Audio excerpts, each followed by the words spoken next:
Hello, everyone, and welcome to Beginnings, the show that asks, where do creative people come from? My name is Andy. I'm the host of the show and a writer and performer based in Los Angeles, California. How is everyone doing? I'm going to keep this intro short because this is a pretty long episode. Goddamn, if my guest and I don't get into some interesting things. And who is that guest? Well, it's my old friend, Geoff Garlock. If you don't know who Geoff is, I'm going to read you his bio right now.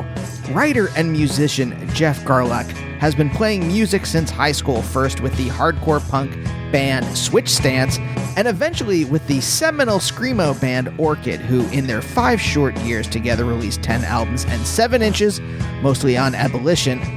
After Orchid broke up, most of the members started Panthers, who released 4 albums on labels like Trouble Man Unlimited and Dim Mak.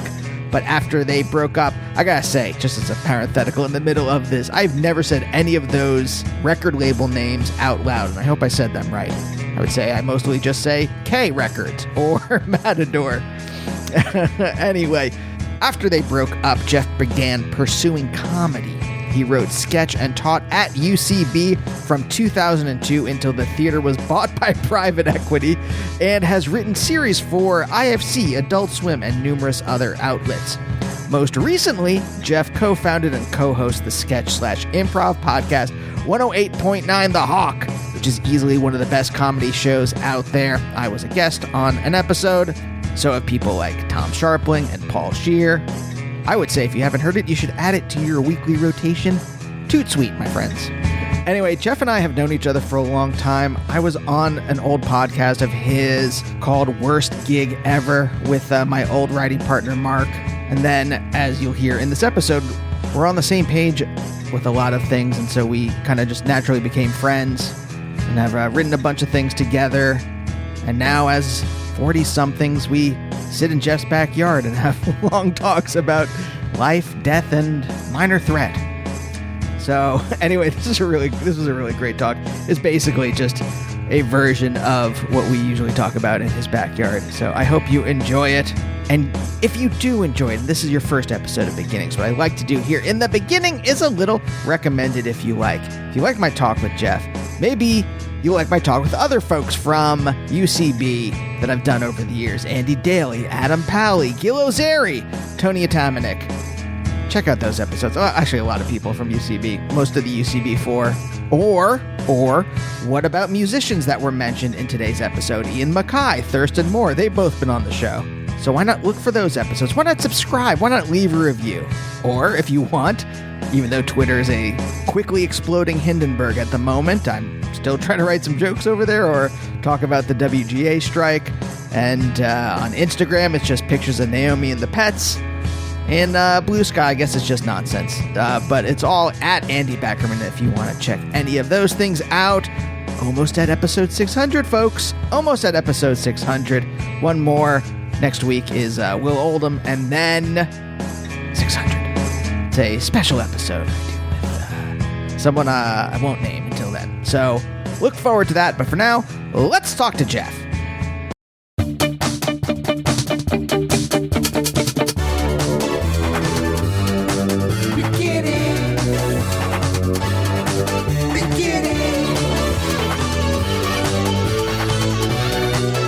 I just had therapy, so that's the state of mind. Perfect. And I'm just like, hey, you know what's the difficulty right now of life is it's the low grade surrealism, like not melted clock surrealism. Even though climate change will probably mean melt your clocks. There are melted clocks around at some point in our lifetime. We will probably cool be Salvador Dali clock. That's not a Dali clock. Oh no, yeah, no, we're living. It's permanently 110 degrees here. That's what we're doing.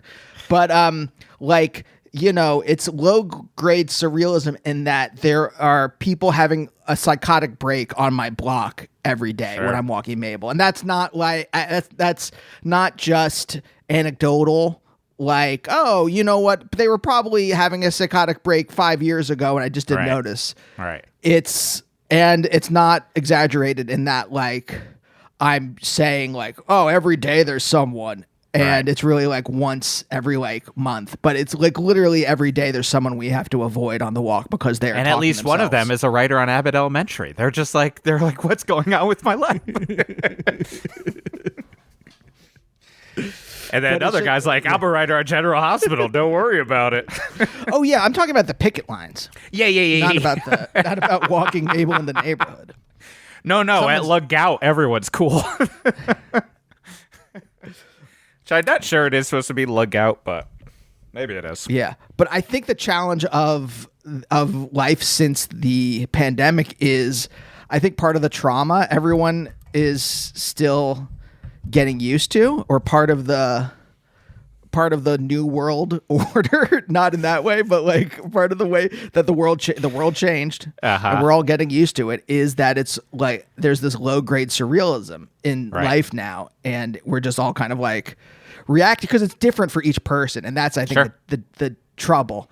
Because we're not all having the same experiences. We're just experiencing the same phenomenon, which is low-grade surrealism, and it's manifesting differently in everyone's lives. Well, low-grade, a shared low-grade phenomena that is being taken in a rate that the human brain has never had to deal with before. Not just in like things happening, but even just the amount of information, like that whole idea of like, you really shouldn't be getting a news feed all day long. Right. And not guaranteed that everyone is taking it in with any mental health tools and with their own version. Like it's like a oral history. When you read like an oral history of a record being recorded, and one person's like, Lou Barlow's like, I wasn't being an asshole, and Jay Mascis is like, I wasn't being an asshole, and then Murph is like, you both are being assholes, but then add like that it's like world sickness, climate change, so everyone's like, I'm not Murph, like I'm not Jay Mascis, whatever have you, times by 100, and then you're all working out. Yeah, world sickness. That is a great phrase. Is that yours? Where's world sickness from? Is that literally just popped in my brain? Will also be a crust punk band I started. World sickness. It is a great way of describing life since the start of the pandemic. It's just like, there's like it's because it's taking place within the collapse of capitalism in the first place, which could last 100 years or more. Like who knows how long that's going to last. A slow, it could be a slow collapse, could be a fast, so we don't know, But that's the background. That's the background phenomenon. And then everything that takes place against that backdrop. That's your background wallpaper that somehow also when you get your like archive utility on your computer is somehow using like 50% of your computer's power. You're like, what crazy gift did I put on my background? Right. The collapse of capitalism is taking up a lot of your RAM. Really is. It actually truly is. I know we're joking, but also we're not. No, I mean, it's in joke. Hey, I'll be the first one to say it. Truth in comedy. Well, yes, we are both students of Del Close's students, so. Yes, unfortunately. I love how everyone, this always gets in my head where I'm just like, everyone reveres this heroin addict who like constantly was like snapping at people, was a misogynist as far as I know. Yeah. I mean, Will's, I don't know if you've been reading Will's Substack. It's pretty good. He's like, I swear it won't all be about improv, but then it is like half of it so far. But like, he wrote an article maybe like a week ago that was basically like, and I had just been talking about this with Nate Smith and Frank, where it was basically, he was just like, kind of like, we have to stop using the Herald. Mm-hmm. Like, it's just not it's a form for learning, not for enjoyment or good improv, kind of. And because I was saying, I was like, it seems insane to me that UCB comes back and is just like, you know what we should do? Let's just do Heralds again. Even though every weekend team, every ASCAP member has worked hard so they can never do it again. Like, and I was relating to too, where I was like, if I ever taught again, I'd be like, would I maybe not be so... I'd still be beholden because it's just in my brain, but to just like rote game ideas and see what exercises I could come up with there about fun. But yeah, and then Will like wrote, he was like, and then I reached out and, he was just like, oh, it wasn't that many people, but like, he's like, people were upset at him for calling out the Heralds. But he was just like, I think it's, I can't remember how he described the second part. It's basically just it's people need a thing to aspire to. Like they just that's all it exists for. I don't know. It is just amazing. And I think I can't remember what he said about Dell. He basically was just I don't know.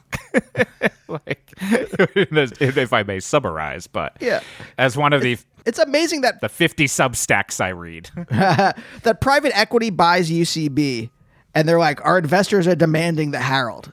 Our investors, Wall Street demands that you use the Herald form. Look, if we're gonna go public with this, we gotta have the Heralds. I need 100 more Heralds in the next quarter,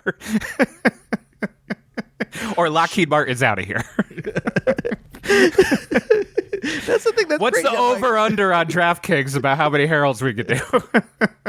Do you think the group games now have to be ads? Yeah. All for athletic greens, so it's for every podcast.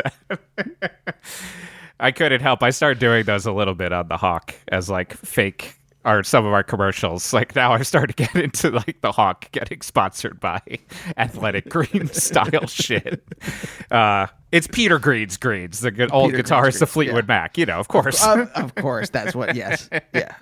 What I like about having you on the show is that I get to ask you questions now, point blank, about your childhood, whereas before I kind of just have had to guess at them through bits and pieces here and there. And this is why podcasts need to exist, Andy, because, most friendships in real life are just real guesstimates about what happened in our friends' past lives, unless we knew them as children. I have a vague, abstract, Dolly-like picture of your childhood, and the same for me, I'm sure.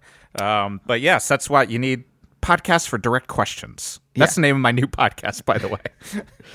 Is it? Oh, so you're really competing with Andy Richter on that scale.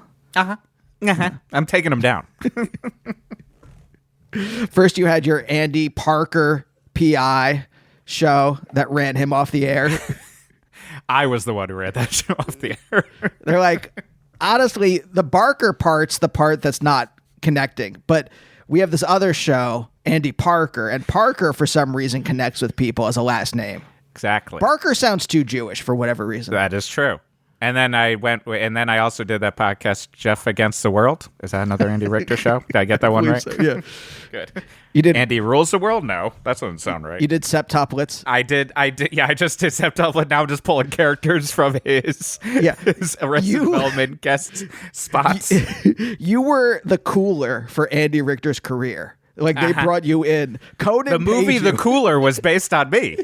Conan paid you in order for you to go and ruin Andy's career so he would come back when he eventually got The Tonight Show. It was all a long game so that Conan could get into the podcast biz. And I was the one, and again, thank you, Conan, for starting podcasts, according to New York Times articles.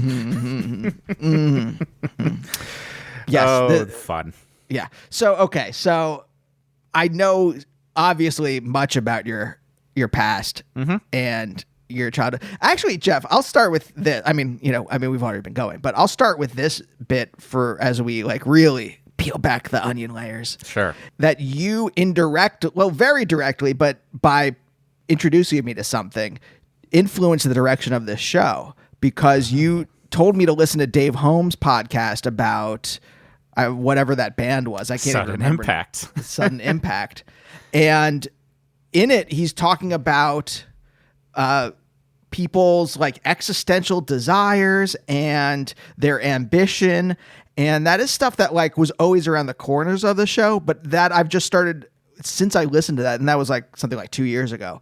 I have just started directly asking people what their ambitions were, what their desires were, partly to see what people were aiming at. But also I've had this, it's not my theory. I mean, this is essentially just Marxism. Someone's written about it. I just haven't read them. Our desires are in some large part formed by the ruling class and what they want. 100%. Yes. And so we either, we're either reacting to that. We're either yes, I want those desires, or we're against them. I have my own little theory that all this weird incest porn that is around, fake incest porn, not actual. Yeah. Is because it should just be called clunky incest porn. It's like they forgot to throw in the sentence remind of the word you asked for. But like that exists because the people who like make that stuff are like weird fucking creeps, and that's their desires. And so like I would be very curious to see if they did versus Game of Thrones existed. And then all of a sudden the world was like, oh, weirdly, we're all like searching for incest. Yeah. Like, and we've started that cycle in porn again, like sort of thing. But essentially a market force. A market force has driven I don't think there's a market force. I think there are like creeps. Well, the market money. Force created by people's some desire, but where does that desire come from is an interesting thing. Like to have it be like right now is a time where the chicken or the egg of market forces, like, because also that's, you know what I mean? Like, as not an economics major, but like, it's not like they come out of nowhere and they're not also completely governed by, it's a cyclical Ouroboros snake eating itself chicken egg. It is. It is for sure. And I think more people need, this is another thing I was saying in therapy where I'm just like, hey, one of the problems we have now is that people are thinking too linearly about stuff. Like they think A happens, that causes B, and that's all they're thinking about. When really you have this kind of world sickness, you have a background phenomenon, and that gives rise to to new possibilities of a whole bunch of things that emerge out of that background phenomenon that whatever the collapse of in one large part the collapse of capitalism, then you have like a little background that emerged from that, which is COVID, and the inability of people to deal with the trauma of that, or like the different ways that they are dealing with the trauma, whether that's repression or whether that is like accepting it head on and living in the new world or whatever, or some variations in between of all that stuff, right? And then all the stuff that emerges out of that, which are these, it's tough for people to, they're not trained to think like that. So, no, and I mean, I also think like, not again that like we always get in the same cycle, but it's like, there's always some sort of collective trauma that people are terrible at dealing with. And as we kind of talked about, that it's like the biggest difference to me is that it's just so much information and reminding of that trauma, but then it being thrown at you by people both trying to help themselves out and also for manipulative purposes, trying to embrace the trauma almost. And it's it one ends up having that element of like people who misuse psychological terms, like where it's like, oh, they're gaslighting me, that person's a narcissist, and you're like, well, it's not really technically that. Like, that's fine colloquially. The world's a dumpster fire, etc. But when you get it a billion times and no one's really working on them, so like not a lot of people are trying to, but even it ends up being Last Dance with Mary Jane, baby, just like Tom Petty says. Just kind of like, what the fuck is going on? But the reason I brought that up, I mean, there's two things. One is to go back to the thing you were talking about, how, you're right. The way you're describing it is much more accurate in that you have people with money and power that feed their desires into the world and then use their money and power to make those kind of standard desires. And then we either react to them and say like, that's weird, I don't feel that in my body. Or people just kind of like lazily accept that. Or maybe they have those own weird desires themselves. Right. But you can see it with stuff like, think about just recently over the weekend. I don't know if you read this. This was the news. I don't know if you saw this. This was the news. But the AMPTP. Jaywalking here? I don't know if you saw God, this. Andy has a bag of donuts for me. He's done his part. Yeah, I love how Jay Leno gave one bag of donuts and Drew Carey is subsidizing the lunch and dinners for the entire strike. And it's just like, not that it matters. It matters nothing to Jay Leno, but that one donut delivery has become a recurring joke that I can't stop saying. It is so funny. But I totally lost. Oh, the AMPTP over at the end of last week hired a crisis management PR firm. And they started over the weekend already seeding in pro AMPTP articles in like the New York Times. like a interview or a profile of Carol Lombardini, who is the head negotiator, or the head of the AMPTP for Lover of chain restaurants. Did I get that right or something? That showed up as some weird thing.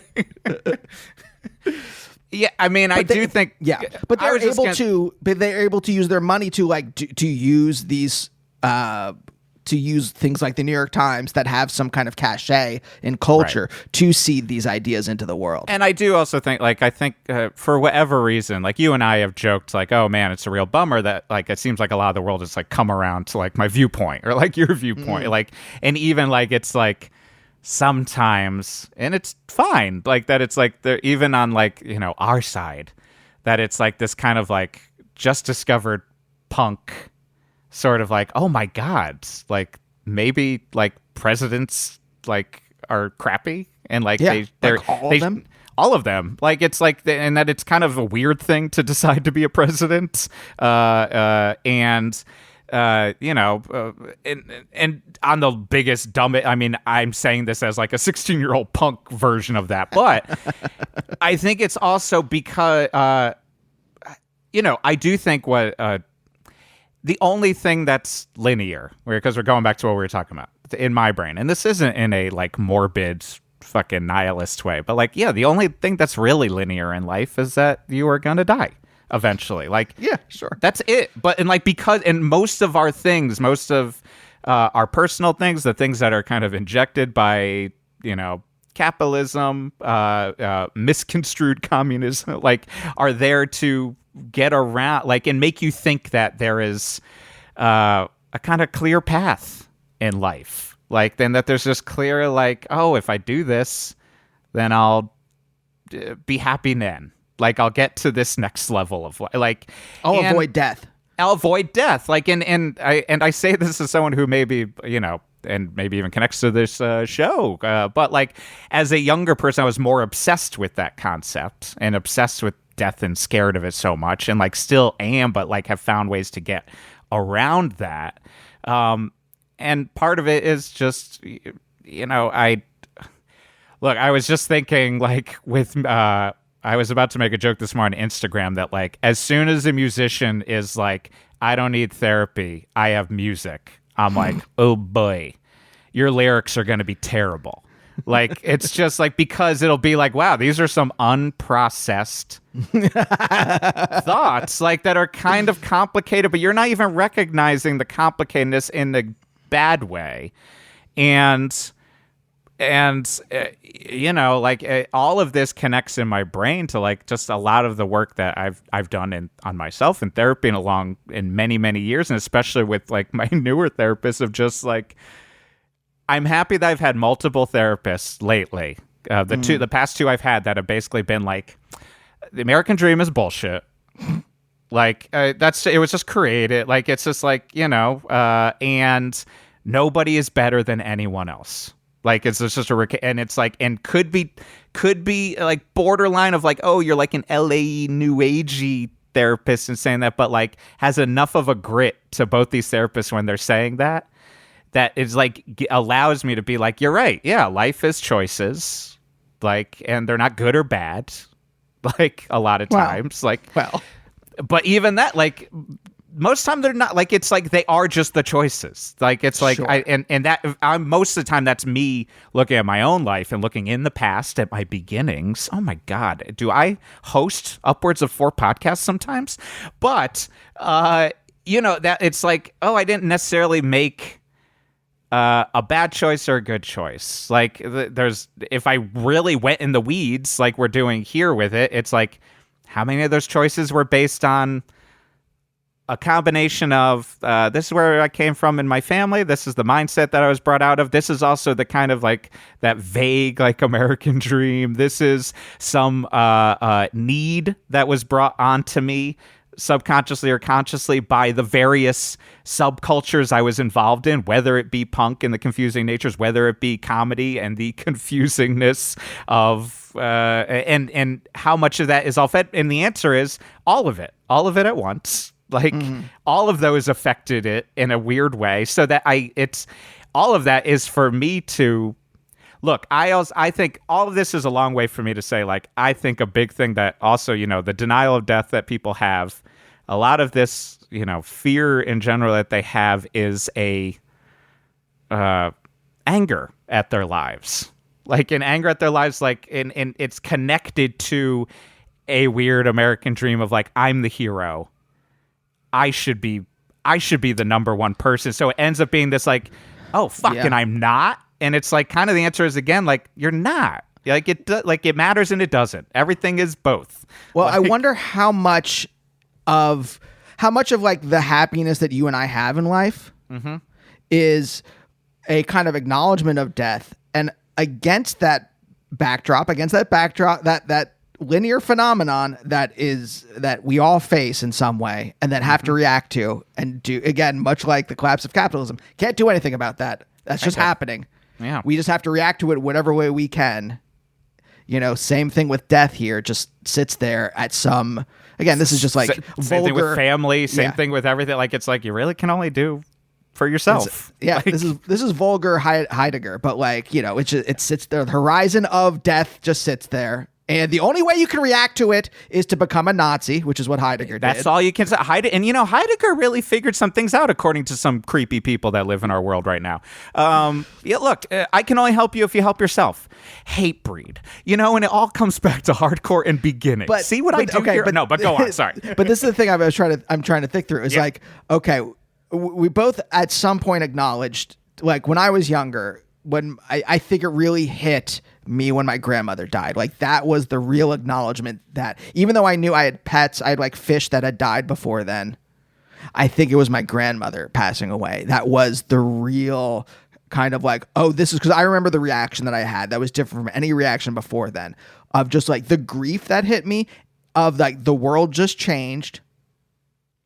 And it was like I remember I had like some like kind of like, like one of those books you got at like a book fair, like crosswords or some kind of like word search, something like that. I remember tearing that apart. Right. And that kind of like oh, the world's just going to change. People are going to pass away. You are eventually going to, like, that kind of like, it hit me all in this kind of like unacknowledged lump, I'll say. Like, I don't think like, I think that was unarticulated, that the grief hit and it was that kind of reaction, but like the actual conscious thoughts about what all that meant and the actual like articulated emotions didn't exist yet. They were just kind of a lump in there. And if you are a person who, for various reasons, all the various reasons in your early ages, lean towards morbidity, suicidal ideation, like pure negativity, like, and not really understanding where it comes from. Like, death also gets wrapped up in there. It's a common human thing, a common teenager thing, but just in general, that like you don't understand the concept until you really see the concept.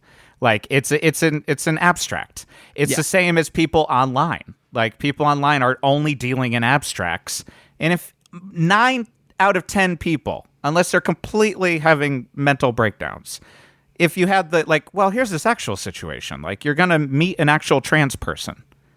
Like in just a day-to-day. How's that going to change you and your ranting in the craziest ways? Alice Cooper, you needed to throw your fucking foot in the thing. Like, the latest? He's just like, yes, it's a fad, blah, blah, blah. Gender reaffirmation surgery is a fad. And you're just like, or say nothing.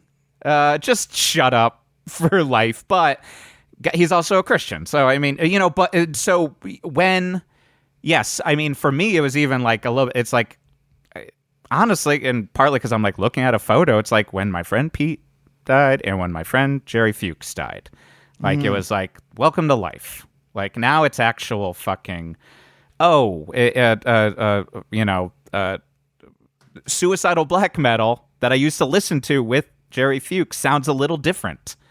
Like, when a friend dies, like, or just like that kind of nihilistic funeral, whatever you have you. And I appreciate it, but in a different way, because all of a sudden it's like, yeah, this is fucking real. And the fear that gets connected with it, that, look, I wish I could be a fucking evangelical sometimes, just because like, I'm not, after all this time, comfortable for my own sake, just being like blatantly just like, yep, I'm an atheist and that's it. Like, I'm fine with that because, like, no, I get older and it gets realer. And you kind of want to be like, I wouldn't mind having some belief system. And that's why, like, also, like, I remember, like, it freaked out. I remember what we were talking about at, like, study hall. But, like, my friend in high school was being some jerk about something. And I was basically like, doesn't matter. I'll repent on my deathbed and that's all cool. Like, I don't need to bother with any of this shit. So I think I was just like saying like some sort of like, fuck God, sort of, I'm in high school and I'm just kind of blindly talking like a hardcore lyric, you know, but in day to day. That, it, to me, is like somewhat high school, which again, the internet, like it's everyone like talking like they're in a hardcore song, but in their day to day. And you're like, well, you can't just wander around just screaming out of step. I mean, you could, but who wants to talk to that guy? But yeah, I think there is, it's what you said with your grandmother, I mean, we all have that. And then what do you do with that information? It's tough. I mean, me and my wife have that a lot lately where we're like, a lot of like, God, I want to be more sympathetic, empathetic to this situation, whether it be sickness of friends and this like, and that's part of the therapy too, is to work on being more of what I perceive as a good human. Like, well, Geoff, this is the question I want to pose to you: is when did you discover death, either in abstract or I guess no, I don't mean in abstract. I'm like, when did it hit you? Like, oh, this is what the life is. And my first sketch I ever wrote for UCB sketch class, level 1 before they had 101. What year is this? I mean, I took that class. Roughly. Yeah. I'm trying to remember when that would be. 2002, 2003. The first sketch that you do in that class, at least at that time, and that teacher, Chris Kula, great man, great teacher, was write something about your own life. And the first memory I had to write a sketch about was being at Dairy Queen in Cheshire, Connecticut. And I got a great push-up pop. And for whatever reason, I realized that I was going to die. And I could not eat it. And Geoff, in my brain... That's out of like a Philip Roth novel. I know. It's... And it was like, and that was also like, here's my introduction to UCB sketch. Like, hi, this is what I'm going to be doing here. I'm going to, 8 years from now, teach a depressing sketch writing class. What's the name of that again? Learn to Love the Rope. Learn to Love the Rope. I love based that. On the Rolling Thunder movie. But yeah, and I mean, I don't know. And it's very hard. Maybe you have this with your family. Like, my mom is unbelievably terrible at remembering stories and telling stories, if I can actually get her to tell a story, even with direct questions. So like, she merges me and my brother, she just goes on tangents just like I do, like, and so I don't get anything. I think she was probably the age my son is now, or I was the age of my son now, so I'm thinking 6, like 5. I don't know why it hit me. And I also am aware that all memory is flawed. And we rewrite everything. But in my brain, and partly because I wrote the sketch about it, for whatever reason, I realized I was going to die. I started crying. I couldn't eat my push-up pop. And my brother was like, can I have it? Which in my brain was like a summary of my brother who's 8 years older and just like how he lives his life. Or did for big chunks of it. Like, it was just like a fun, like, but I also am aware I'm a writer and you're a writer. Like, we write memories a little bit better than they sometimes are. But that being said, surprisingly young. And then I really was like, I really cultivated that mindset, like for most of my young life and high school life. And like, and it was really hard to wrap around. And like, you know, it ended up being like some of the bonding of early girlfriends and me and my wife. Like, honestly, is that kind of like weird fear and obsession all at once. Yeah. Let's pick this apart a little bit then. Please. Had anyone that you knew passed away prior to that epiphany? That's the thing, is like, I'm like, was that around the time my grandfather died? Like, was that around the time that Nugget, my dog, died? Like, probably in my memory, and because I don't get much help in the memory department from most of my family, I would imagine that's what happened. Or someone tertiary, like someone died, like, you know, because my grandfather died, but I can't remember when. Like, my grandfather on my dad's side passed away before I even remember him. I was like, I have one picture with him when I'm like one. My grandmother on my dad's side died before I was even born. So yeah, I would imagine. I bet you it was my dog or something like that. Like, but also that feels separated. Probably my grandfather, but no exact memory of why. But I bet you that's it. And I try now as a parent to not. I'm able to reevaluate a lot of stories I've written about my family. But I certainly, like, in looking back, I'm like, I'm not sure I was comforted enough for that. Like, sure. But that's just kind of par for course, like a little bit. Yeah. No. So, because I ask, I'm like, in my mind, what happens is someone passed away. You could not intellectually or even emotionally maybe engage with it. And then, but it's there in your head somewhere. And then it starts worming its way out to the surface. And then it just happened to be at that time. Maybe it literally was like the movement of the, like, I wonder if there was. I could have watched American Tail, like, or Secret of Nim. Like, I watched Secret of Nim, like, fucking on repeat, and that movie is gut wrenching. Sure. Yep. Like, everything I watched as a child, and we all did, but, like, especially me, was just, like, all dark cartoon, like that, or so, like, someone Don just Bluth died. type stuff, yeah. All the Don Bluth stuff, yeah. It's like, Jesus Christ, what the fuck is going on here? But, yeah, and like, it does actually, again, help to have, like, a child and see him learning to now start to process, like, it could have been some variation of if I wanted to inject love into it. Like, he's had moments where all of a sudden he's like getting welled up because he's first learning the concept of dying. And he's like, if I die, will you and daddy be there? Like, I don't ever want to be separated from you. Oh. And I'm like, yeah, man, like, welcome to what keeps me up at night too. Like, why I hold so tight on these, you fucking people. Like, but it's true. Like, and so I don't know, like, it is always so hard. The memory has been written, and because I've connected to sketch, I wrote some sketch about it. And was the sketch good? No, I can't even remember if it had a fucking game. Honestly, I think the game was just like, honestly, the game, quote unquote, of the sketch was no one was trying to coddle the little kid. Which, honestly, I look back and I'm just like, that's just kind of how I pictured a lot of my family. Like, it's just like my mother and the brother and the mother are just like, yes, you are. Like, and they go on to basically quoting fucking Sartre novels, like, and fucking Camus. Like, and I was just like, okay, this is clearly where I'm going, and not funny. But well, I kind of know the answer, but, like, let me pose this to you, to the wider listenership. How did you emerge out of, because I think we have similar, I think one of the reasons that we get along so well is we had similar backgrounds, not the same, but, like, I actually similar, like, to say, emotional backgrounds, perhaps. I think you grew up maybe like upper middle class. I grew up middle class. I think maybe there's that. I think I was like upper middle, and my brother was middle when he was younger, because they're 8 years difference. Right. And it was like when he was born, my dad was starting his business. When I was born, my dad had established his business, sort of thing. What was it again? Something with phones or something? Answering machine systems, called Business Electronics Incorporated. Essentially was setting up, when you needed these, like, answering systems for giant businesses. And then, like, recording units. So for, like, recording cops' phone calls, like when you call 911, my dad would set up the system to record all the incoming calls on VHS tape and shit like that. What's that? There's a black person menacing you? No, I said there is a white person with a gun. All right. Don't worry. We got it recorded. We've got it on tape. Oh, no, I put it on SP. Who broke the piece of plastic off? I can't record on this.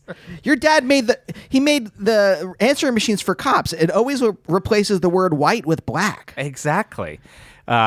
Yeah, I know. He just sold them. He didn't make them. He was just a distributor. Okay. He was just the middleman. Yeah. It was mostly like schools. It was like when a school needs the system, my dad will get. So I had to go in sometimes and, like, help wire shit and, like, you know, do all that stuff. So, okay. So that's his business. You grew up. Yep. By the time you are born, it's flourishing. Yeah. The cops are loving it. They're loving your dad's answering machines. Yeah. And my dad was a football coach with cops too, so it's like everyone's loving it. Yeah, I mean, like the head coach was a cop, like at one point in the team. So at my high school. So how do you eventually end up both in a hardcore band and both in therapy, able to articulate your emotions very well? Yeah, coming out of like this background. I guess that is. Yeah, I don't know. I mean, there is a bit of the enigma. I mean, like now again, as I look back, I can see the pieces that pulled me together. Like I am slightly the enigma in my family. Like I hesitate to say anything like black sheep. I'm not like ostracized at all. There is just, those moments when my mom would be like, where did you come from? Like sort of thing. But at the same time, I'm like, I came from my dad watching SCTV with me when I was like 4, like because he had no interest in watching kids shit. Like I going to see The Last Emperor in the movie theaters, like way too young. He's like, you're gonna see a new Bertolucci. Basically, like straight up in Paris. All right, fine. I mean, honestly, he would have done it. Like he's just like, I'm not dealing with your kid shit. The Green Door. Fine. He loved Show Me the Devil and Miss Jones. He was on the cutting edge of 70s hip porn. But again, like this is partly with therapy is I think there's a long time where I attributed it to, by the time I was there, they kind of just like didn't care as much. Not they didn't care as much, it's just like they weren't as invested. In retrospect, I'm just like, they truly were just dealing with their own lives. I say that because like they also were unbelievably in my shit. Like in that, like, I'm gonna make you get a progress report from every single teacher every week. Like I remember having that conversation once with my mother where I was just like, no one else gets this. This feels like you're kind of pushing boundaries. Like you can't ask for something like this. Like they were like, I took SAT prep courses like 6 times, like all of that kind of stuff.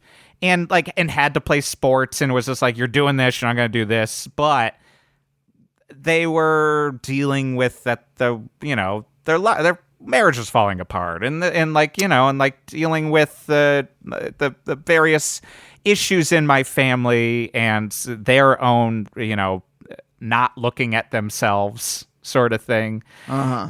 And so somewhere in there, I became, my first and old therapist was basically just like, when we built the kind of redone basement, the finished basement, that was like a fortress of solitude. Like it's like finally I could be like, I'm gonna go here, I'm gonna have fucking records and comic books and horror movies and shut up. Like I'm not gonna say anything in the house. Like me as someone who like probably talks too much. Like just in general, like I'm not lacking in talking. I would say my family for a long time thought I was like, doesn't say anything. And I was just like, not around you. I'm screaming in hardcore bands. Like, like clearly I have something to say. But yeah, I think I just like, it just was easier to, there's a lot of anger in my house and it was just easier to just pull inward and get really invested in everything I cared about. And I think that's why also probably one of the things that bounces is like, I have an investment in art and the movies and music and comedy. I I can talk about it vaguely, or I can go way too deep in how it means in relation to the world and what my opinions on it are and what it can say about humanity and this. And because I would early on spend time doing that, I think, like to myself, as like a barrier. Like I remember once describing to my old therapist, like when we'd go on road trips to go visit my brother at college, and like I would bring just everything. I bring like every single issue of the official handbook of the Marvel Universe and 40 tapes. And it was like, yeah, you're just trying to cocoon yourself until you can get the fuck out of there, basically. Yeah. So, I mean, my family is not like that at all. Right. Yet I did the same thing. right? Yeah, and that's the interesting my part. parents' happy marriage, you know, they are like none of the same kinds of stuff, but still, 10 sci-fi, 10 Star Trek The Next Generation novelizations, and a bunch of like workbooks, and my Game Boy, and it's just like moving from one of those things to the next to avoid having to talk to them, even though it's a completely different thing. Yeah. And then slowly, if it's the danger of it is that then as you get older becomes its own wall. Like it becomes its own snobbishness wall. Like, my wife pointed out, she's like, you're much calmer as you've gotten old. Like you don't I don't think she necessarily was like, you necessarily will talk down to people, but you just like, will just be like, ugh, that band's bad, and I'm explaining why, like sort of thing. Geoff, well, that used to be a thing. Like, I remember there was a change because Naomi likes none of the same music I like. Mm-hmm. Like, there's a handful of like indie hip hop stuff that we connect with. Sure. And then obviously, like, there's stuff that's just like that she kind of likes that is just, I don't like Beyonce, but I can enjoy Beyonce, right? It doesn't like she's such a good singer that I can enjoy that. Or you get why people would be into it. Exactly. But as a teenager, I would have been like, this sucks. This is gross. Ugh. And subcultures are perfect for that. I mean, especially punk and hardcore. Because it was just like, even when you get into punk and hardcore, at least in my version, you have those couple years where you have to like hide that you like other music. Like, I'm not going to go out of control of talking about how much I like industrial music or what have you, because it's like, no, I'm a hardcore kid and everything else is stupid. But there's weirdly just some bands we've agreed on. Like, for some reason, the Smiths got a pass. Okay. Like, for hardcore kid. You know what I mean? And you would just be like, but why exactly? Like, what? I get it for you. Like, it's not for me. But like, why is that one fine? Or like, I'm sure with this, I know with like a couple years younger, it's like Oasis is cool. Like, don't worry. And it's a completely different thing now, obviously, with kids or these kids today, they'll like everything and not be ashamed of it. And it's a real battle of like, well, I don't think we need gatekeepers in hardcore and punk, but also a little bit's okay. And it's how I would feel with comedy. And that's how you and I would like, you really. But then you also start to be like, how much did that wall that was protective when I was a kid get in the way, honestly, of possible, not in a careerist way, but in a wanting to do things sort of way. Like, and I don't know, and how much of that is also self-flagellating that I can write some stories of like, well, I was being a snob, so this wasn't going to, like, because at the same time, it's the story that we have talked about before, where once my wife was just like, you would have been terrible on SNL. That's like, okay. So okay. So I'm aiming. Let's. Two things. One, like, yes, that's the thing. When I was a teenager, it was vitally important you liked the same things I liked. Yes. And then I get to this point where it's just like, who gives a shit? Like, you have to have some things in common with your friends and your spouse. Yeah. Like. But I could not care less that Naomi hates like, legitimately does not like, we have a rule. She can hit skip on any song except for Pavement in the car. So that's the and then one I band. can hit skip on Pavement, which is nice. It's like if you're in the back seat, if you're in the back seat, you can reach over. I got the Garlock Pavement rule. But like, it used to be vitally important to my identity. Like, there was an identity formation around.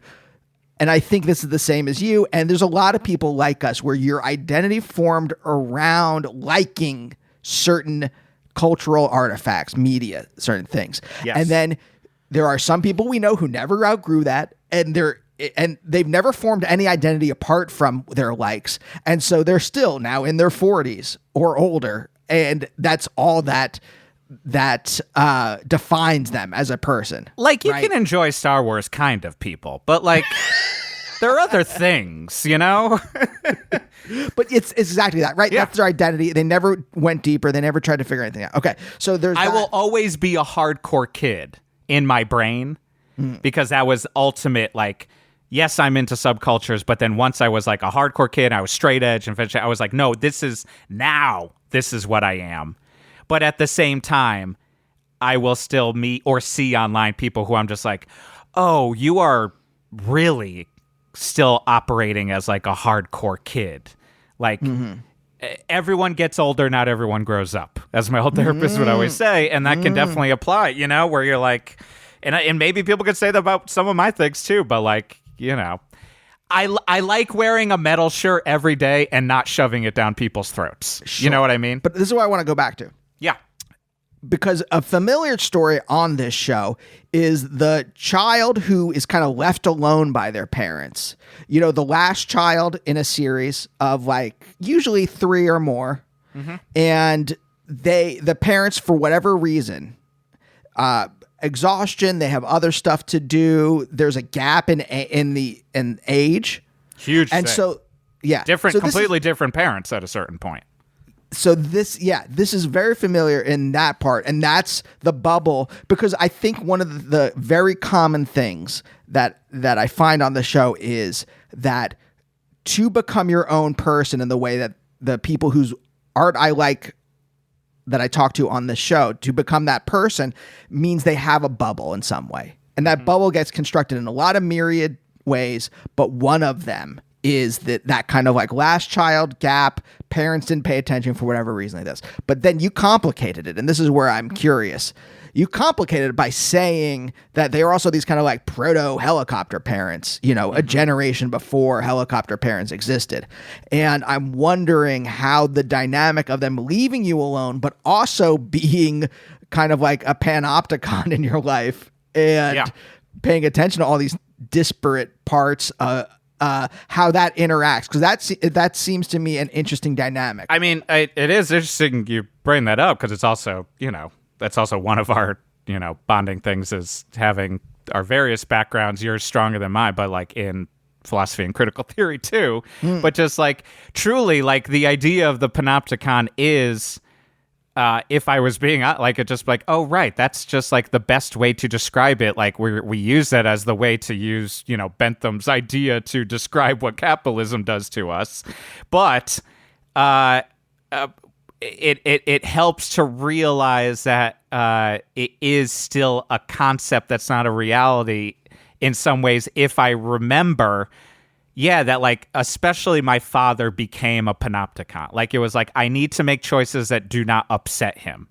Like I need to make choices that don't set off, because that would be like a constant theme. It's just like, for various reasons, it's just like you walk on eggshells. But then there was a certain point in my brain or my life that I realized in my mind that I was just like, oh, that was a version of him that I came up with. He might care, but it doesn't matter like anymore. Like and all of a sudden, like I had like a couple moments that like unleashed that, and is like when you realize that like, oh, there was no one in the tower, like of the panopticon. Like the security guard was on a coffee break for like 20 years. You know what I mean? Like it was very important for me to have good grades. Like it was established, like you're the smart one in my brain. You read early. It was a big thing. That also, as I get older, I realized that it was like this mythology that was created to make me feel bad about myself, that I wasn't living up to some potential that I read when I was 3. I could read when I was 3. This whole thing that they would bring up, but then all of a sudden I was like, that's but no, not Geoff, exactly what the case was. I could read at a very early age too. There is something, and I skipped kindergarten, quote unquote. But now that I have a child, I realize, no, I was a summer birthday. They had the choice to put me in either kindergarten or first, but because I could read, they were like, oh, try him out in first. But it would get held against me of like, we shouldn't have let you skip ahead. And it's not like I was like, you're Doogie Howser. Like, you're going to go ahead. Like, no, it was just like fucking summer birth. Like, you could be off by a week and end up in kindergarten or first grade. That's how schools work, But it created a thing in my brain. That's so interesting that it was just, again, this is another thing that happens so much. It's just random chance. My parents fucked at a different time. Yeah. I would have been born at a different thing, and I would have had a whole set of experience that wasn't possibly based on at least possibly a large percentage, but a perceived, I am the smart son, and I need to live up to that. You used to read so much. Like, and I'd be like, when I was 3? Like, and also, by the way, I do all the time. Where is this? Like, but then how much of that permeates into the down the line of just like, I could have made this, the potential. I missed potential of in this band, in this comedy world, in this and this. It's a domino effect. And then you realize that like a lot of it was also from partly this panopticon version of both of my parents. Like, because they don't remember anything now anymore. That is because this is something that I deal with my parents too, is that they have constructed a mythology about me. Mm-hmm.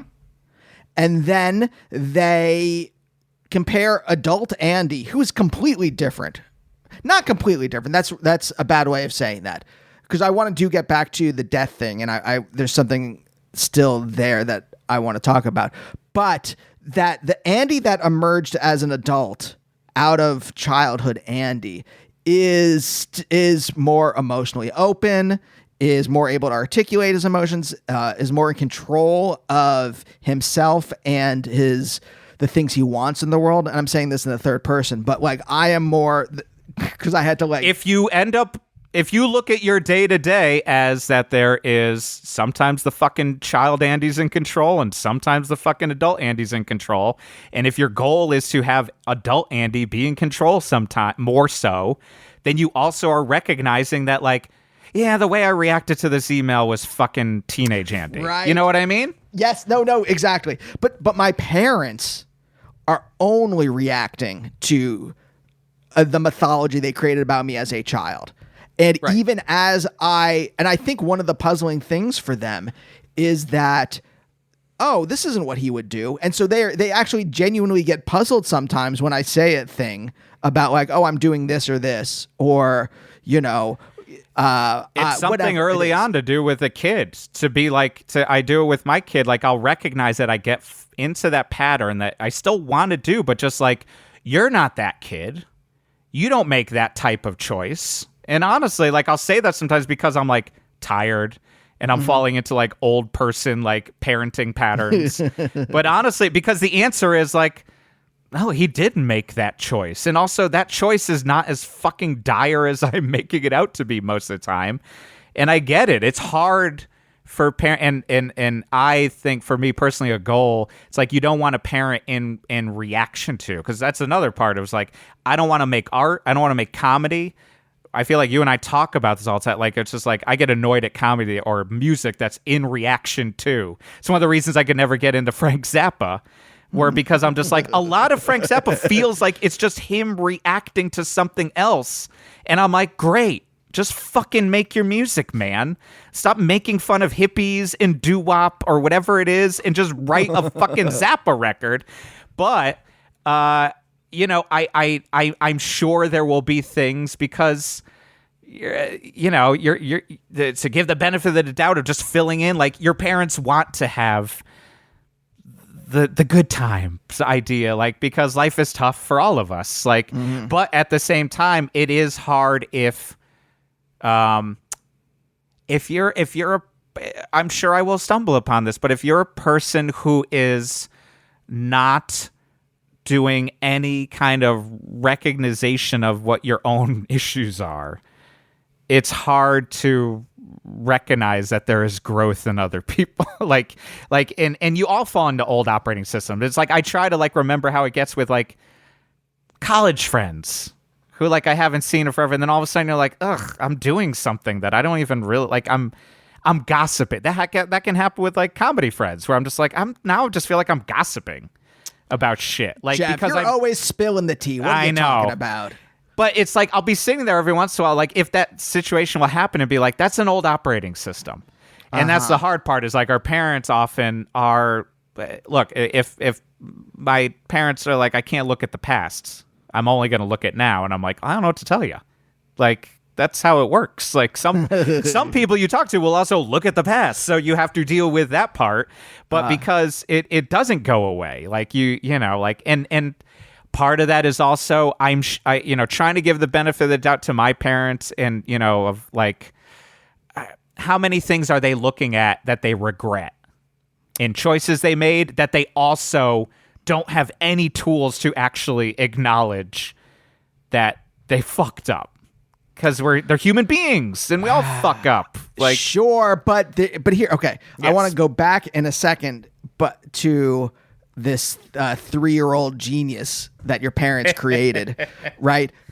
But it like that again. I think some common themes on this show are picking up on parental regret in some way and doing what you can to avoid that. Like, I don't have a ton of regrets in my life. I've done a lot of, and fuck that butthole surfers thing where it's better to have regretted something you did than something you didn't do. I don't believe that's true. There's plenty of things I'm just like, no, I'm glad I didn't do that. That would have been terrible. Like, you are like me sometimes where it's like, we don't want to sound monastic in our principles, but also I'm like, I'm fine that we don't have to be Aleister Crowley. Like fucking doing everything. Like, I've also done shit that either you, Andy, or other people or anyone haven't done. And it's just like, yeah, I don't know. Like, I love reading the Butthole Surfers chapter of Our Band Could Be Your Life. And I'm also like, good luck with all that. I don't need to do that. Because I'm just like, I have this ability to be able to extrapolate. And it worked. Like, I have a scientific mind. It worked. I won my 9th grade science fair. I was going to be a physicist, right? My brain, whatever, it was set up like that. I can extrapolate pretty well from circumstances, and I can see the pathways. I'm like, I'm gonna be old, and I'm gonna hate where my life went if I do this. Right. So I'm not gonna do that. And there are certain things, and like I've like gone on detours and other stuff that like were not as fruitful as they could have been. But like grad school, as much as I didn't like it at the time, I think was a fruitful detour and has set me up to be a better writer. And be better as a human being in general, and because it's not linear. Like, you know what I mean? Like, because like the beating yourself up about that shit, which I do, like, and it's I do like poo poo. But I'm a comedy writer. But when it's like that's late night alone with myself on the couch or in the middle of the night, and it's based around some fucking fear, some anxiety. Currently, in the past 6 years, I want to have my son be proud of me and be like the provider I need to be, like, and I'm not like, and if you go specifically with the American financial version, like of a, well, but that's like, if I pull back, I'm just like, but also there's no problem right now, like he is proud of me. Like, I'm creating this fucking bullshit. Yes. And also, like, when you really break it down, like, all it does is just take away from, oh, that was a cool accomplishment. And I can't recognize, and you can't recognize, just because we all can't, that it's just like, yeah, you did that thing, and then that led to this.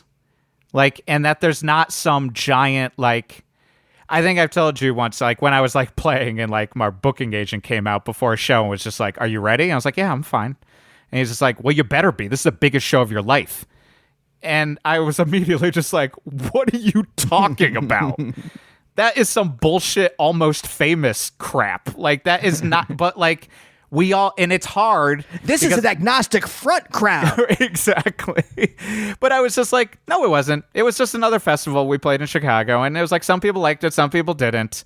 But also, it is, it's the myth that we all in our various worlds get sucked into from the various reasons from whatever growing up of just like, I know it's not, life's not a meritocracy. I know that it's not a linear thing. But also, what if this one golden ticket project or this one golden ticket band, I'll win the lottery ticket of life and I'll realize I'm the born identity. I didn't have to work hard. And all of a sudden I'll wake up and I'll be a fucking super soldier. And Quentin Tarantino, that was like honestly my first like early film one. I've told this to you, is like, and Quentin Tarantino wrote the script for Reservoir Dogs while he was working at a video store, and then they bought it. And he changed film. But also, he worked as a PA on like Phantasm 4. And he spent a long time and couldn't sell True Romance. And we want to create some fucking linear story. And we all want to do it to ourselves to beat ourselves up for whatever reason. And in my version, oftentimes, it was for the fucking panopticon. My version of the panopticon was, maybe they'll see me. Maybe they'll see me if I get this thing. Maybe this will be the thing that, like, I know they love me. Like, I know they care about me and they support me. And now, in retrospect, they let me kind of... I could look at it as somewhat indifference to some things, but I think they also were just like... My dad has had moments lately where he's just like, I knew you didn't care about sports. He's like, but I'm a sports guy. But, like, I was happy you were doing stuff with... Like, because he is a music guy. So he was like, I was happy you're doing this stuff. Like, I was happy you... Once I started doing acting in high school, it was just like, okay, good. Like, you don't need to do sports things. Like, that was him trying to put his personality on me and of how he could understand. Uh-huh. And then it slowly just became like, look, there are many times that I'm like, probably would have bought a house earlier if I understand how houses worked. And I try to not blame it on, like, they never taught me how those things work. But, I also stand behind, I think, home ec classes should be a little bit stronger for all high school students. Right? I wish. But, Geoff, I want to start John Barth Lost in the Funhouse moving out or closing the tabs as... Now, wait... That's Nate Smith's phrase, right? Closing the tabs. Closing the tabs. I think he might have got... I think we got that from something else, too. I can't remember. Oh, it's from With Gorley and Rust. Okay. Now, are we talking about closing tabs on a browser, or are we talking about closing tabs in a bar? Browser. Okay, great. It's when you're looking and you've like, why do I not want to shut down my Firefox? Because I've had 15 windows open this whole time. Yeah. Okay, good. I just wanted to make sure I got the metaphor right. But my favorite is... I'm straight edge. I would not let a bar tab metaphor come into my life. I didn't know straight edge extended to the metaphor world, to similes, to... If you're not doing it in metaphors, you ain't straight edge. That's a t-shirt I'm making. With Ian MacKay on there. Yes. He's got a little hat, and he's just going, now.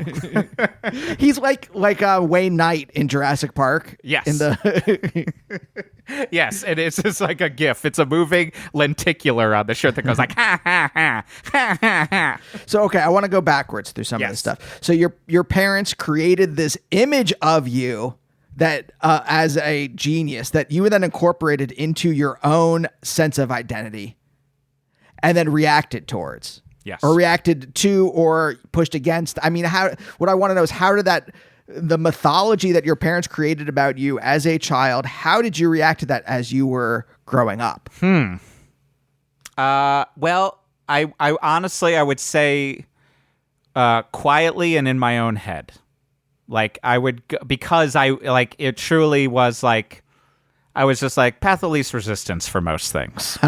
You know what I mean? Like, it was just like, Andy, I didn't want to play soccer, t-ball, baseball, lacrosse, football, like up until freshman year of high school and including lacrosse until junior year.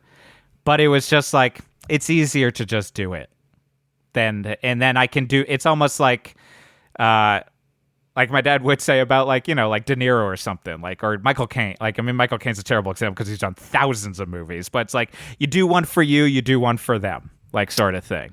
The old Spielberg. Yes. Gil Spielberg, did you say? The old Spielberg. Oh, I thought you said Gil Spielberg. His brother, Gil. His brother, Gil. He had like a aquarium company. And he The Fablemans was based on Gil. And then it was about the aquarium company, and they changed it to film. Steven was pissed. That's not what he wanted to do at all. Oh, yeah. No, he told Tony Kushner, he's like, what the fuck have you ever written that was any good? Get the fuck out of here. But yeah, I mean, honestly, for me, it was just like, I think like at least the story I tell myself, because I do. It's so hard when you do all this work and then you're like, at what point can I stop giving the like caveats that like, I get it that all of our reality is created by our own mind. But yeah, I think I would go along with it until I got to the thing I really cared about. And then honestly, I hate to say it, this is like the plus and the minus. Not to like jump to like high school, but like truly like when they finally got divorced, it actually was helpful to life because it was just like I was at that point in a hardcore band, like playing every weekend, like wasn't going apart, like playing concerts in like Massachusetts and Connecticut, and also had my first real girlfriend. It was just like crash at her house, like just because it was easier, like in life. In high school, you're crashing at your girlfriend's house? Yeah, because she had a divorced family too, and the mom was dating someone about to be married, so she was kind of in her own world, and like honestly, like, and I was kind of a jerk about it, but my mom would try to like be like, you need to tell me if you're staying out late or this or that, and I would just be like, I'm at a fucking concert, like, and it's straight edge, like, you know where I am. You could call the tune in. I'll be there. And then I come straight home. Like, you don't have to worry about Is my son Geoff there? Can you put him on the line? And Fernando Pinto would have put an announcement across the PA. But I was like being a jerk about it. Now in retrospect, I'm like, as all hardcore kids do, it's just like, oh my God, I hope Harry's not at that many shows with fights and guns nonstop. But it gave me leeway to finally just be like, well, fuck it, I'm doing this. Like, I'm a hardcore kid. I'm going to be in a band. I'm going to play shows. I'm going to be in acting school. Like, you know, like, but all that stuff I would just like test out. Like, you know, it's like junior high is when my personality really came together. Like, and started. The start of the Garlock personality was like, I discover music and then decide like, oh, this is really what I care about is fucking music. How did that happen? I mean, it was always like music was my family is very into music. My brother is a huge like opposite end but jam band guy, like truly like follows bands around nonstop. Like still selling goo balls in the parking lot. Literally all that, like lives in a van, like does all that shit. Like always has, honestly, for a long time, and now even more so in his 50s. My dad was at the Doors concert where Jim Morrison pulled his dick out. Like, you know, he's got a lot of like, yeah, I was at that concert, saw this band. Like, I saw James Brown very early in like Marshall Tucker Band with the Outlaws, like with my parents. And because where's your dad from? The Valley in Connecticut. They're all from the Valley. They're the Valley all from Ansonia, Seymour, Derby. Okay. Which is like the working class part, like one of the working. That's where like Farrell's was, which was this like, it was essentially like an industry town. Like it's full of just the old dead buildings of the one company that everyone in my family worked for. Like, and so, yeah, like, but I was like in and out of music, but my brother was pretty into music, and I was very much just like, ugh, what they like, I don't like, which is now turned around that like and we always were listening to classic rock, like while we grew up, like doing yard work. And then, tale as old as comedy time, Weird Al Yankovic is the gateway. Like, it was just like, I think Even Worse came out. Mm-hmm. And I was just like, whoa, this is amazing. And I was like, wait, there are other records this guy did? And I was like, Polka Party in 3D? Oh my God, what is the complete Al? I love comedy. This is even more so. Oh my God, this music's pretty good. Oh no, what is UHF? I'm going to annoy my mom by making her take me to God. UHF. Jeff, UHF came out, it was only in theaters for like a week or so. Yeah, it's short. And we were in Ocean City. My parents, we had an annual vacation, Ocean City, Maryland, every year. That was my dad looked forward to it because it was the one time he got a break. And I tried to get them to take me, and it was out of the theaters. They finally relented. And by the time we went there, it was gone. And I saw it in theaters. North Haven, my mom took me. I mean, that's the thing. Like, all these things that I do still, that's where I, like, realize, like, oh, also a big chunk of this is I give a bad rap to my family. Like, I went to the movies all the time with my mother. Like, yeah. And my dad introduced me to good movies. Like, and that's why I'm a snob, like, early on. Like, super early. But, so, I discovered Weird Al, and I was like, oh, I'm into Weird Al. I don't like music. I just like Weird Al is, like, the story I've written in my brain. And then junior high, I was like, had bits where I'd be like, oh, I like Dr. Feelgood by Motley Crue, and I like the Anthrax I'm the Man EP, like all, and like these random things. And then I found my like kind of like first like real like friends, and like the singer of my band, like we met in junior high, and for some reason, but I know the reasons, like we all discovered Primus. And then it was like, all right, now I love Primus more than anything. They have like a language of their own. They have this, everyone has a nickname in the band. Like they have all this weird vernacular they use. You don't know what the songs are really about, but they're referencing like spaghetti westerns and like all this like cultural shit. And around that time, like I'm starting to be like, oh, there's subcultures. There's movies. Like I'm going to watch Reservoir Dogs a billion times. And then Evil Dead 2. And then Halloween and like all the movies I care about like that like or led to then like I start watching genre movie like nonstop. And then quickly it was like, all right, Primus. Oh, Lollapalooza 93 is happening. I'm going to listen to every band that's playing. And what are the bands that are then going to change things like Tool, Rage Against the Machine. Yeah. And Primus. And because we're going to see Primus. But then from there, it was like also like, oh, I'm also really like BMG exists. So I'm like, I want to hear what Nine Inch Nails sounds like. Oh, Nine Inch Nails is my everything because I'm depressed as all fucking hell. But also, what are the other industrial bands that these guys are in? Because Al Jorgensen from Ministry's in a billion other bands. What is this band that he did briefly with this guy from Skinny Puppy? What do they sound like? Who the fuck is Ian MacKaye? Like, and in there, like, you discover there's a skate video. Oh, here's Minor Threat. Oh, Fugazi. Like, and then there's one Christmas that I was like, I got Black Flag Damage because I had heard Rollins Band first on Headbangers Ball. Yep. And I got Black Flag Damaged, In on the Kill Taker by Fugazi, and Quicksand Slip. And Yes. Quicksand Slip was the biggest one because that combined with Rage Against the Machine led to, wait, I see this band on Headbangers Ball. That's what I do religiously now is I watch Headbangers Ball. I don't watch 120 minutes. I tape it now and then, but I just leave it on because I can't figure out how to program my VCR. So I'll helpfully get it. And every once in a while, there'll be a Rocket from the Crypt video I like or something, or Hazel. For some reason, I liked Hazel a lot. But then I was like, Quicksand is odd, and they're not exactly metal, and they all have short hair. And then my aunt, my dad's sister, was a hair metal fan. So she was, and she's not, if you saw her. In my head, I was like, my aunt, she was in Flipper. Yeah. But if you saw her, you would be like, this is not true. But she like saw Poison like 20 times. She gave me like the Black Album because it was too heavy for her. But she had all these old magazines that she'd get for Cinderella articles. And she started pulling out articles of bands she knew I talked about. And then she gave me a Quicksand article, and that listed every hardcore band they were in. And so all of a sudden, I was like, okay, we've discovered the record stores in Connecticut. I'm going to go get Burn, Bold, Beyond, Youth of Today, Gorilla Biscuits, Absolution. I'm going to have a hard time finding Absolution until the discography comes out. Oh, they only had one tape. I guess I own it on tape now.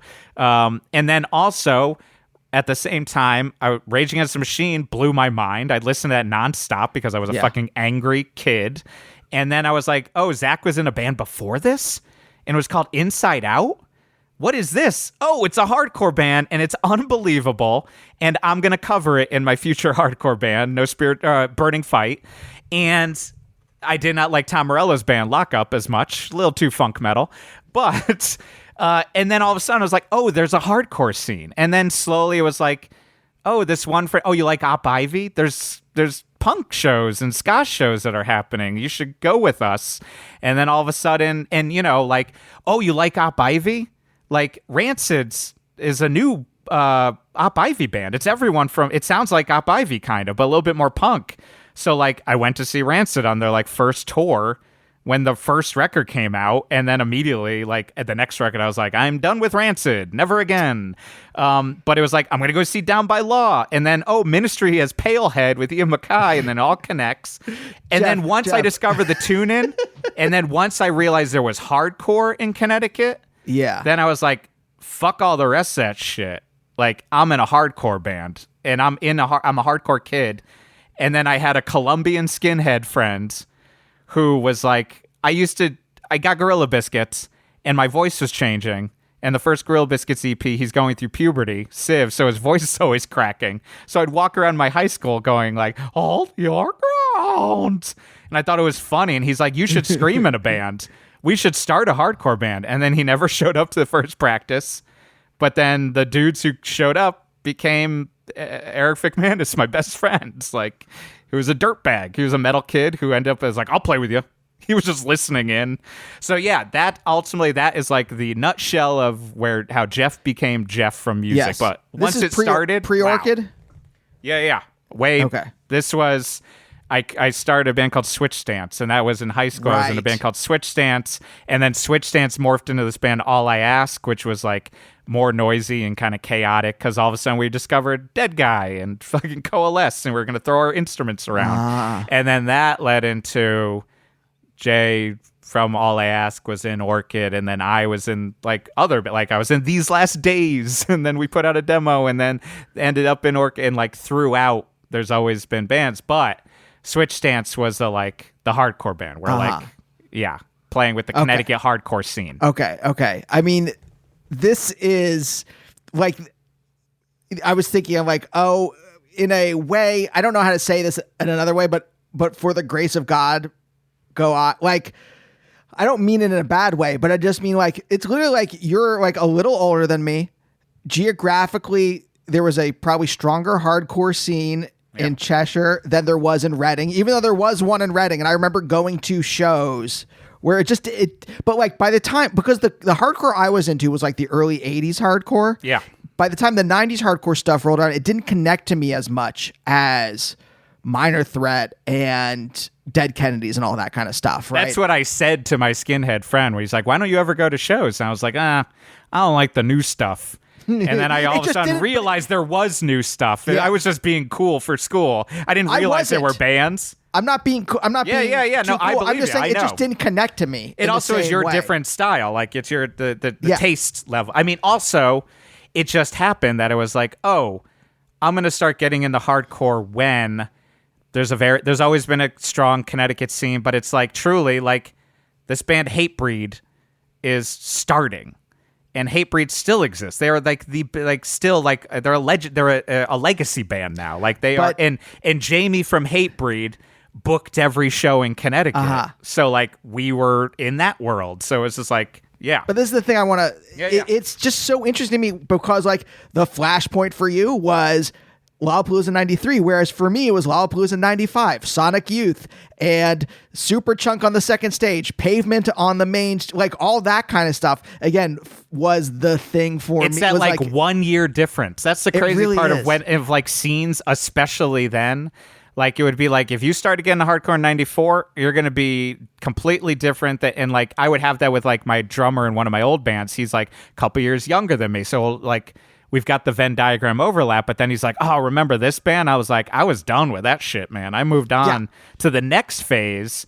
But like, cause like by the time 95 came, I had already done Lollapalooza 93, Woodstock 94, was pushing it. Like, and then I was like, but I was starting to get into more subculture-y stuff. Right. And like, you know, like at the same time, like, I was trying to lie to myself. I liked Sonic Youth Dirty more than I maybe did. Like, I liked the Lee Ronaldo song, but like, we covered it on one of my podcasts, but like, you know, I owned 1991, the year punk broke, and my God, Thurston Moore was just like unbearable. Even then, but it was just like, and I got that it was like, I was like, oh, Dinosaur Jr. like makes sense to me because they're heavier and they're hardcore related, but right. It wasn't exactly what I was looking for because it's just what I needed out of music was honestly angrier, fucking sadder, like because also with hardcore comes like, oh, there's this thing that I didn't realize existed called straight edge. Like I didn't drink anyways and was like kind of like angry about the concept and like my dumbass fellow students. Like, you know, like and you're like, oh, I can be self-righteous about it too. Fantastic. Wait, Geoff, I know you have to go pick up Harry. I just want to get to the last thing. I want to go back to, again, we're emerging from the funhouse. We're closing the last tab. Going back to this, the concept of death and discovering it when we were younger. I think there is in some way, again, it's same soup, which is Weird Al. For me, it was the Monkees, which was on reruns. Monkees was huge too. Weird Al was I think just musically it didn't like I was just like I love the comedy of the Monkees. Same like when you. But like, I love the music. I love the band. It's only now that I recognize, like, because my wife really liked the Monkees when I first met her, and it's like only in the past couple of years when I watched Head too that I was like, oh okay. God, that again. There's a life-changing movie for me. Because also it's not just music. There's the life changers of when you discover the video store that has the cult section. Ours was Mad Mike Super Video, and then it was just like, oh, here's everything like that will govern my rest of my life. Yeah. But yes, go on. Yes. Okay. And then there's a connection, by the way. Death of Optimus Prime, Transformers the movie, also a Weird Al song Dare in to the be soundtrack. Stupid. Dare to be fucking stupid. Okay, and connects to a lot of my current listening sometimes, Stan Bush songs, such as Dare, because I listen to a lot of 80s montage music, as you know, and I do it with my son all the time. I have many playlists, and and I'm always like telling people, like, I'm not listening to this ironically. I just think it's good music. Yes, idiot. I can't. Yeah. I like all I can think of is the matrix of leadership being open, right? Okay, but why I wanted to come back to this and this be the last part of this is because in some way death made me, and again this is reconstructed at the time, it was unarticulated in my body, I did not understand this, but I think this soup of like weird shit going on, right, that a lot of my classmates are again Jewish, around Christians, like and then Weird Al, Monkees, all this other shit that they were kind of like not into already, kind of I'm sitting in this soup, and then death, and it in some way I think the dialectic is that I react to that and want to be iconoclastic in some way, like carve out my own path, be my own person that has that is so singular that my existence makes sense and matters in a world where you just go away, where that's just it. There's just some point where you just you're gone and no one remembers you. And even if you're fucking Einstein, this is my most recent thought about this, is that like we always want to have this legacy. There's a lot of people like who are desperate to have legacy. And then I'm like, who the fuck really knows? I mean, Oppenheimer just came out, so maybe more people now, but pre-Oppenheimer, how many people understood anything? Because they could maybe say like, oh, the guy on my poster in college. The guy with the tongue poster. Yeah, the tongue poster. Next to my Reservoir Dogs poster. Yeah. And they might say like E equals MC squared without understanding it. But outside of that, but I needed to be this person that like it mattered. And I think that did orient me in some way. And I'm curious if it's the same for you. Yes, I do. I think in one way that I'm not necessarily proud of, but also was a conflict in my brain, I do think early on, to use the parlance of probably younger kids from 10 years ago, I was like, other people are basic, I am not. Like, but I do think that there was an element of like I think my dad kind of thinks other people are kind of boring, like, you know, and like that, and I think that would infect in my brain, but partly because I do think it's like this conflicted ideal of wanting to have a legacy / be important / be seen as iconoclastic, be seen as standing out from the rabble, but that I did it on my own terms. Yes. Yep. And that other people asked me to do it versus me having to strive for it sometimes. Like that, you know, and you often get upset about the things that you see in yourself. And like, I recognize that I have those I'm the Bourne Identity moments, like that I'll just like, someone's just going to be like, get Garlock in here. Like, he'll change the world. Because my wife would be the one who would point out where, you know, where she would just be like, you want, it's kind of, it was my it's emerging on my wife and my therapist where like, my wife would point out, like, it seems like a lot of times in music, you're more fine with just like, this is only for a certain type of person. Like a certain mindset of like understanding grindcore or whatever. But in comedy, you want everyone to pay attention to you. And it's like, you want to be on SNL, but at your own, that you created it. Like, and you didn't have to bend over backwards, and it was a perfect fit. And you know, and I do think also then it's like fed by like having maybe too many years of like both rightfully so, not wanting to work just boring day jobs. Like, I'm better than that sort of thing. And ultimately it's like, well, I mean, chill out, Geoff. Like, you're like, honestly, but it is, yes, I think like it, and that is its own conflict. That's the, can be connected to the idea of like, I don't want to think about death, but I also want to think about death. I don't want to think about that. I'm really unsure if there is anything else. And it's scary that, like, when I was 3, 6, whatever fucking age, it was the emptiness of it all, the ending of it, and the like, and that's an early fucking thing to reckon with. But it's like, it's not like it stopped it, but that's also why, honestly, I think honestly why for people.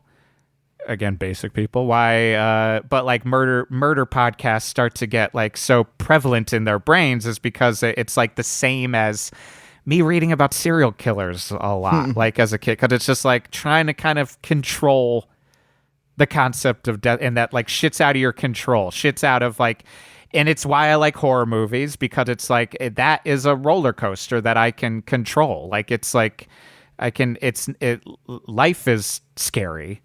But like, this is not, because it's like it taps into both inevitabilities of life and but at the same time, like, this is why I didn't watch the documentary on the night slasher or whatever, like Richard Ramirez. Oh yeah, because I was like, oh, he's in Eagle Rock. That is way too close for my liking. Because as a child, I've told you this, like, my two of my biggest fears were I had a bathroom you could look into at night. And it was that if I didn't let my eyes adjust, that I would see Michael Myers from Halloween or the night slasher from the movie Cobra, which, as you know, are my two of my favorite movies. And part of it is because I'm trying to control these things that scared the fuck out of me, because ultimately the only thing that's linear in life is fucking death, or time is a flat circle. Let's merge it all. Fuck it. Like, you know. But yeah, I think like, and it is confusing. I think the hard part is when you are also a mindset that I'm sure you've, comes along with kind of growing up in like, it's weird to be when I would show up in UCB and they're like, oh, you're a rock star? You were in bands? Even like, I just got my haircut right before this. The guy found out I played music because he's trying to make small talk, and I'm trying to be like, I have hearing aids, I can't really hear you. But he's like, oh yeah, how, like, what, did you like party hard? Like, what were the girls like? And I was just like, I was with my wife the entire time, and I'm straight at the Viper Room. Yeah, I mean, he thinks that.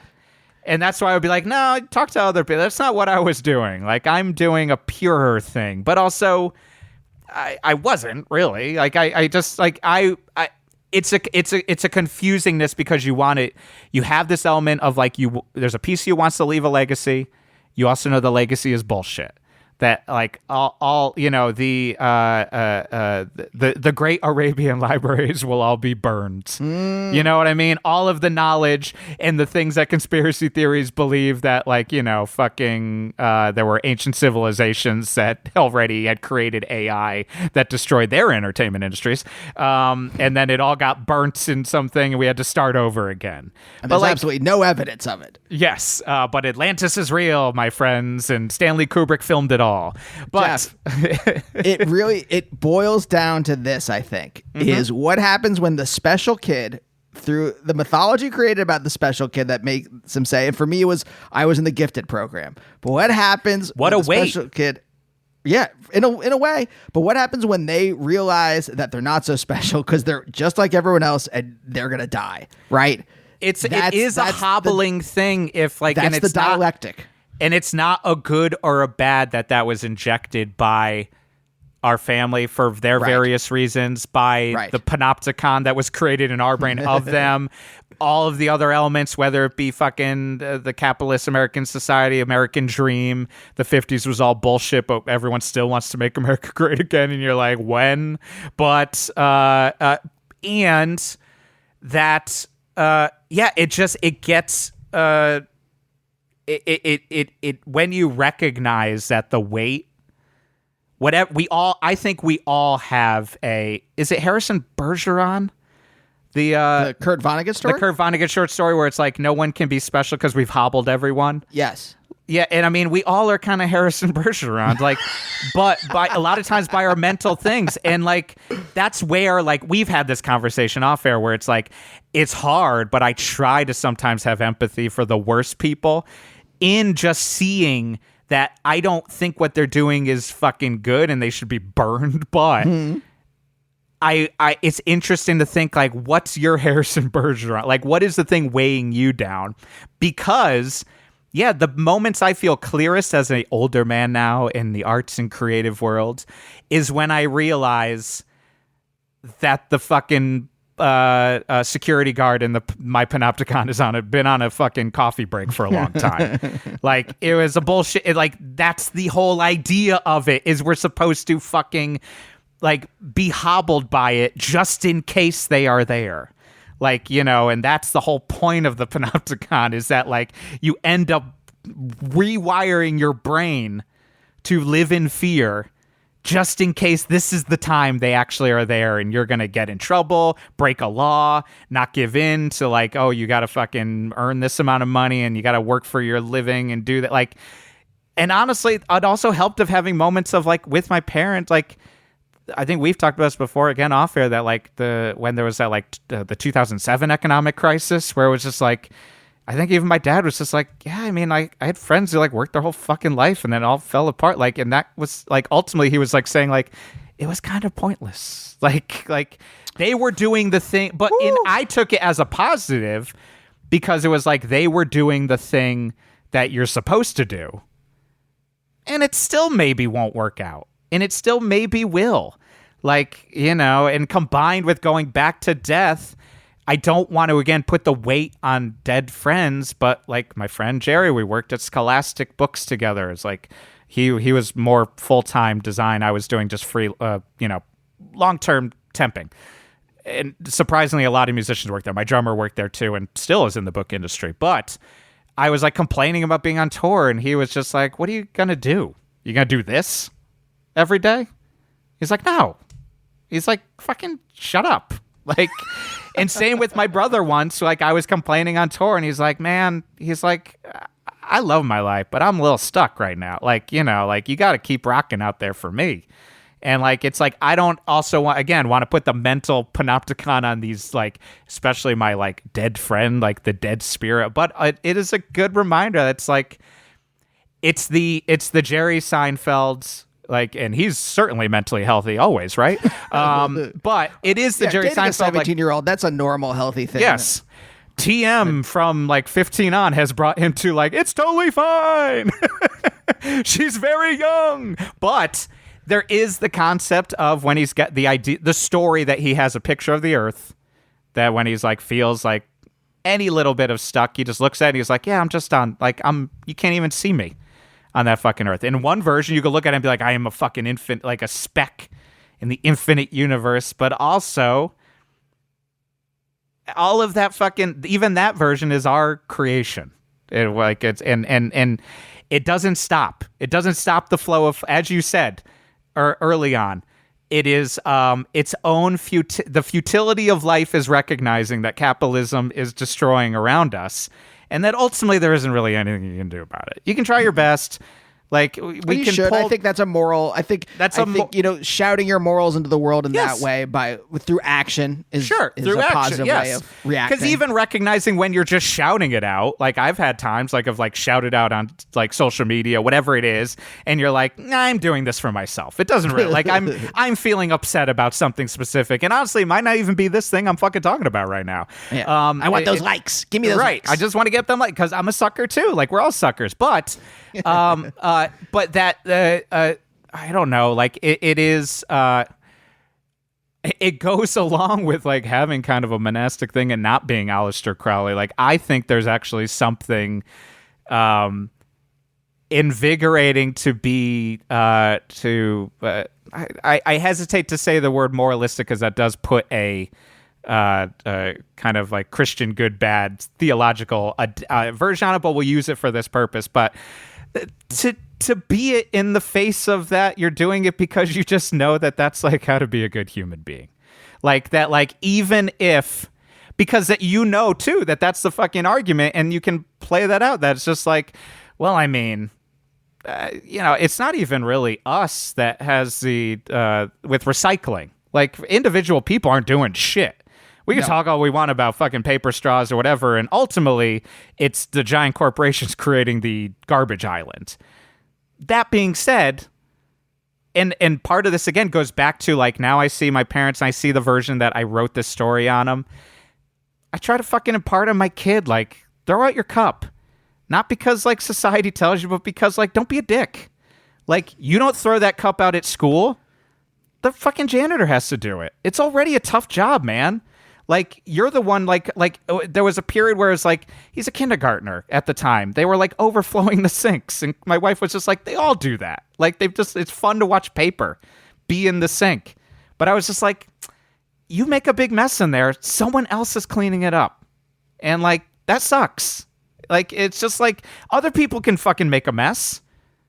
Walk away. Figure it out. But you're not doing it because I'm telling you. You're doing it because hopefully you're learning that it's just like, in the face of the existential maw of existence and the possibility of there is no fucking meaning to anything, still is okay to be a fucking good person. You know what I mean? And it's okay to fucking just do your fucking art. Like, to have those moments where it's like, I am childhood Geoff should stop getting in the way of fucking adult Geoff so much. Even when it comes to fucking making podcast, like, any of the times when either on this podcast or when we are talking off, when, like, either you're in a healthier mental spot about a specific topic than I am, or vice versa, where I'll be like, what the fuck do we do podcasts for? Like, it's so annoying. I hate watching other people fucking do better than I am, like, all that bullshit. And then you're just like, I mean, or do it because it's like a thing you're good at, and you create something that's interesting for the world. Like, that is its own battle. Like, and also even not trying to rewire that it's not a fucking battle. That it's not like, I will make sketch that has, I'll do for the case of you, I will write sketch that has 20 game ideas because everyone else is doing this, and I'm going to change the face of, like, indie sketch in New York. And it's just like, or if Beckerman just likes making that sketch and it does translate to funny, then fucking make it. Like, and then if on the other end, and if on the other end, if sometimes Geoff is like, you can pull back water too, then you're like, maybe, I don't know. Yeah, maybe like having references to Metroid Prime. Maybe you can cut those out. Maybe that's the thing that's like... Maybe, but that's the biggest laugh for that one person. Sometimes it feels so nice. Yeah, sometimes. But yes. But even that's the thing. All that stuff was, even in retrospect, it was not like, I want to be an iconoclast. It was just a natural outgrowth, I think, of the thing that started when I was younger. I didn't say it specifically. It was like, I had watched a lot of British sketch at the same time, and I was reacting to Stella. Stella was nonsense. 100%. And so those two things, I was like, all right, well, I love these two things. I'm just going to write my best. And so it's 1,000 pieces of nonsense. I'm constantly yanking the rug out from under because Stella did that. And I was watching, The Mighty Boosh, and I was watching Snuffbox and that kind of stuff, which was doing similar things. But it's too much. But then altogether, it's too much, and an audience can't follow it. So then you learn to pull back, not because... You realize when you're self-conscious is fighting the audience in a weird way. It's like kind of like a fuck you, you'll like this. Yes. And that's not a good way to go into. Yeah. So anyway, Geoff, you got to pick up Harry. And this parenting talk, I guess I got to go be a parent. God damn it. Even though I could keep talking for a long time. Yeah. We'll continue it the next time we see each other. Sure. So thanks again for joining me, and we'll see you all next time. Bye, oh, bye, oh, bye, oh, bye, oh, bye, oh, bye, oh, bye.